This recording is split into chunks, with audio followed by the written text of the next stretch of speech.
donc on se retrouve pour le petit tag des 4. J'ai été taguée par deux chaînes, je crois, donc les créas d'Eleona et Bérangère de la chaîne E26 Scrap. Donc je vais le faire. Donc le premier, c'est, je crois que c'était mes dessins animés préférés. Je suis de la génération Club Dorothée, donc il y avait toujours plein de dessins animés, donc j'aimais bien Candy. Qu'est-ce qu'il y avait encore? Alors il y a un dessin animé que mes parents m'ont interdit de regarder parce qu'à chaque fois que j'écoutais le générique je faisais que de pleurer, c'était Heidi. Mais dès les premières paroles, il m'avait fait plaisir en m'achetant le tourne-disque à l'époque. Et du coup, dès qu'il la mettait, je fondais en larmes. Donc, ils l'ont confisqué parce que du coup, voilà. Donc, c'était un de mes dessins animés. Qu'est-ce qu'il y avait? Il y avait Jeanne et Serge. Il y avait...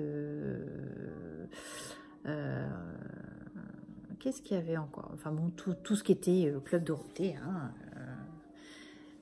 C'est vrai que ça nous a marqué notre génération et je me dis, c'est vrai que quand on voit certains dessins animés là en ce moment à la télé, je me dis, bah, ça vaut pas les nôtres, hein. Donc voilà. 4 métiers que j'aurais aimé faire. Donc je me souviens que j'avais voulu être esthéticienne. J'avais fait un stage dans une institut et l'esthéticienne m'avait écœurée du truc parce que pendant mon stage, elle m'avait fait faire que du ménage. Donc, pour découvrir le métier, c'est un peu compliqué.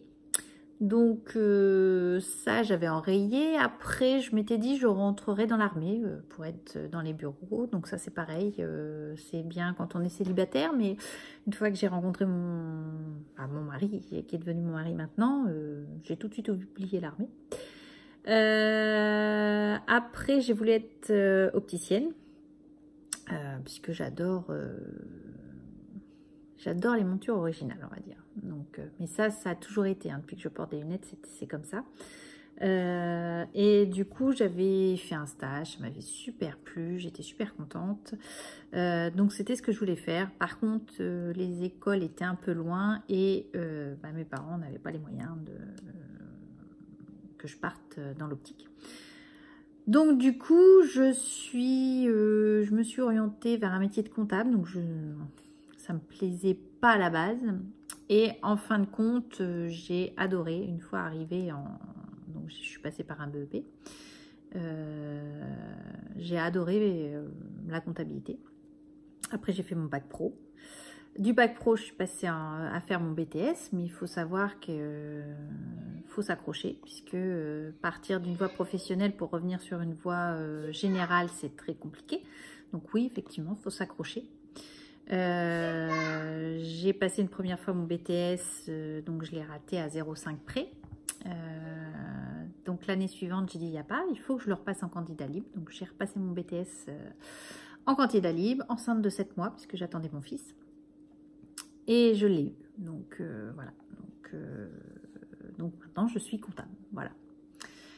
Et ça me fait assez sourire puisque mon fils, on a fait un petit peu les démarches pour voir ce qui pouvait lui plaire en tant que métier pour lui plus tard, puisque l'année prochaine il a un stage et qu'il faut trouver un petit peu quelque chose qui lui plaise aussi. Et donc du coup il est allé aussi se renseigner sur tout ce qui était expert comptable. Donc je l'ai laissé faire, ça m'a fait un peu sourire parce que je me suis dit c'est à lui de se renseigner, c'est à lui de poser les questions, ce n'est pas à moi puisque je me dis que moi à la rigueur ma carrière elle est faite. Donc voilà, du coup ça l'a intéressé, donc je me dis bon après voilà. Et donc voilà, voilà les métiers, j'en ai pas 4, c'est vrai que c'est vraiment que ceux-là qui me viennent à l'esprit. Donc voilà. Après c'est les plats qu'on n'aime pas. Alors, j'aime beaucoup de choses. Je ne suis pas difficile sur l'alimentaire. La seule chose, c'est les épinards, je ne peux pas.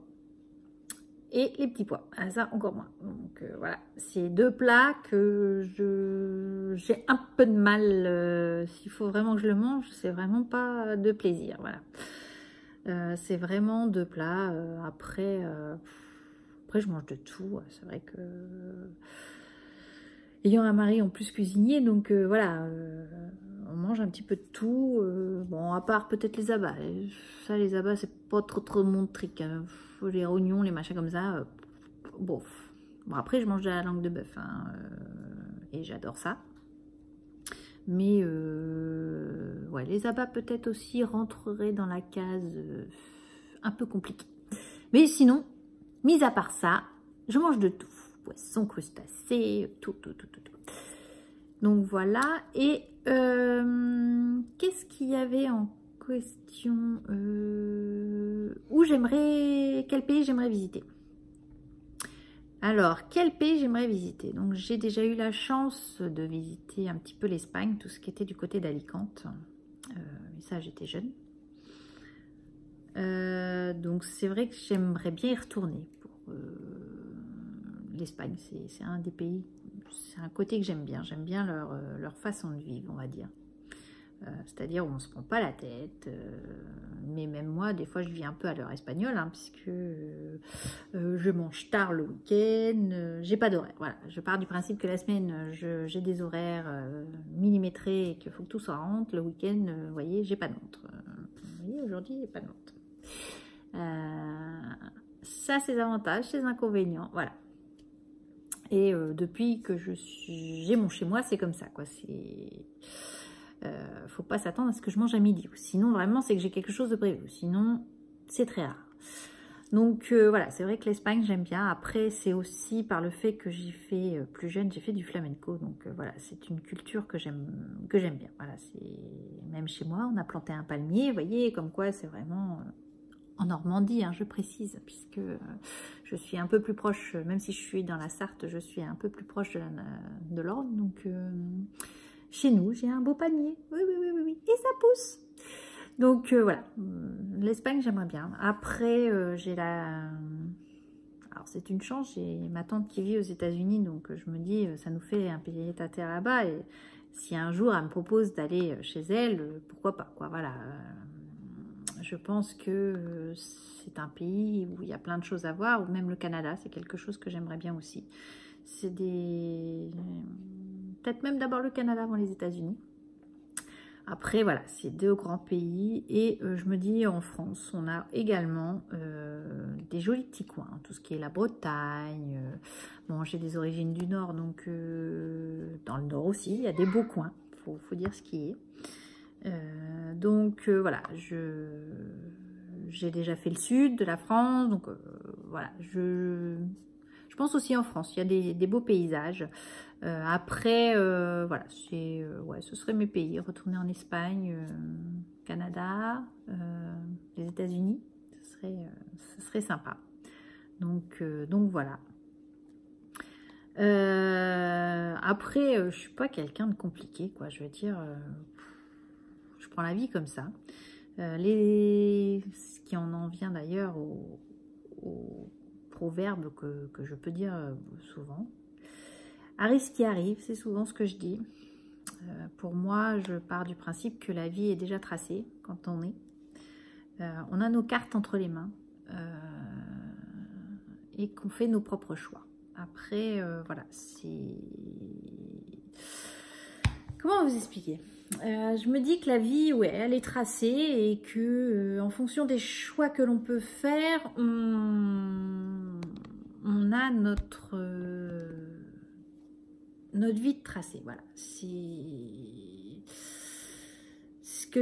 pour moi, c'est ça. Voilà, c'est soit on fait le bon choix, on fait le mauvais choix, et voilà, faut le prendre comme ça. Voilà. Après, c'est peut-être bête à réagir, hein, je sais pas, hein, mais je me dis que ouais, quand on est, notre vie est tracée plus ou moins. Voilà. Ce que je peux dire aussi souvent à mes enfants, c'est un choix, non, c'est un acte, une conséquence. Pour moi, elle est là. C'est voilà, on fait des choix et forcément, des fois, c'est pas le bon. Ce qui arrive, hein, faut dire ce qui est. Et à côté de ça, bah, il y a la conséquence qui en découle. Voilà.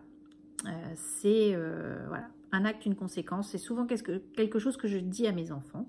Voilà, et c'est dans tout, puisque je pense que c'est la réalité aussi des choses. Donc voilà, un acte, une conséquence. Autre proverbe que je peux dire souvent, et ça c'était ma grand-mère qui le disait. Alors après, faut le prendre comme ça, voilà. Faut pas le prendre forcément au premier degré. Hein. Ma grand-mère, je sais qu'elle disait souvent, et pourtant elle n'était pas une extraordinaire retraite, etc. Mais elle a fini, elle n'avait pas de bien, elle n'avait pas de maison, elle n'avait pas qu'une petite retraite. Enfin bon, voilà.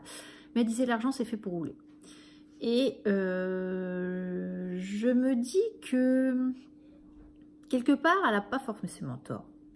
Une fois qu'on a payé nos factures, qu'on met de l'argent de côté, quelque chose qu'elle n'avait pas forcément, puisque elle prenait son proverbe pour le coup complètement, on va dire. Quelque part, je suis un peu comme ça. Je me dis que voilà, une fois qu'on a... il y a toujours une poire pour la soif, un autre proverbe qu'il faut garder dans la tête, hein, que je peux dire aussi. Mais je me dis une fois que tout ça est, voilà, et l'argent est fait pour rouler. Voilà, je me dis pourquoi pas. C'est une philosophie de vie. On se prend moins la tête d'ailleurs, puisque je pense que de toute façon, quand il y a héritage, il y a toujours des problèmes d'argent. C'est quasiment inévitable. Il y a toujours une brebis galeuse dans l'affaire qui veut plus que les autres. Et voilà, je me dis pourquoi pas. Voilà, c'est une philosophie de vie et je me dis, voilà, bon, je ne l'adhère pas complètement puisque j'aime bien avoir, étant comptable, toujours une part pour la soif, il faut dire ce qui est. La vie est de plus en plus compliquée, donc il faut mieux en avoir. Mais voilà, si j'ai à me faire plaisir, et ben voilà, je me fais plaisir. Je me dis, on en galère tellement assez dans le monde du travail, où le monde du travail est devenu compliqué. C'est compliqué de ne pas en avoir et c'est compliqué quand on en a, puisqu'on nous en demande de plus en plus, c'est que de plus en plus se faire en moins de temps et en étant plus productif, mais moins en moins de salaire. Donc voilà, c'est au bout d'un moment, voilà, je me dis, bah, quand on peut se faire plaisir, eh ben, on se fait plaisir. La vie est comme ça. La vie est des fois compliquée. Elle peut être cruelle aussi. Mais voilà, je me dis que voilà, c'est mes petits proverbes à moi du moment. Voilà, c'est comme ça. Faut une vie simple, des fois, ça fait pas de mal, quoi. Faut arrêter de se prendre la tête sur des chichis, sur tout un tas de choses que l'on peut se prendre la tête, quoi. Je veux dire, au bout d'un moment, comme on a vu, je pense, cette semaine sur plusieurs vidéos, de se dire, voilà, un tel a acheté ça, je suis jalouse, machin, mais arrêtez, je vous en prie, arrêtez. On s'en fout, si les gens l'achètent, c'est qu'ils le peuvent, s'ils ne le peuvent pas, ça ne nous regarde pas. Moi, je me dis, les gens, ils font ce qu'ils veulent, voilà. Faut pas se prendre la tête. Moi, je suis pas du genre à me prendre la tête et je n'ai pas envie de me prendre la tête. La vie est trop compliquée pour ça. Donc, voilà. Sinon, les 4 chaînes que je vais taguer. Donc, je ne sais pas s'ils ont déjà été tagués. Je vais taguer Découverte et Imagination. C'est une chaîne que je suis, que j'aime beaucoup. Candy Anne Scrap. C'est pareil, je suis sa chaîne, j'aime beaucoup ce qu'elle fait. Je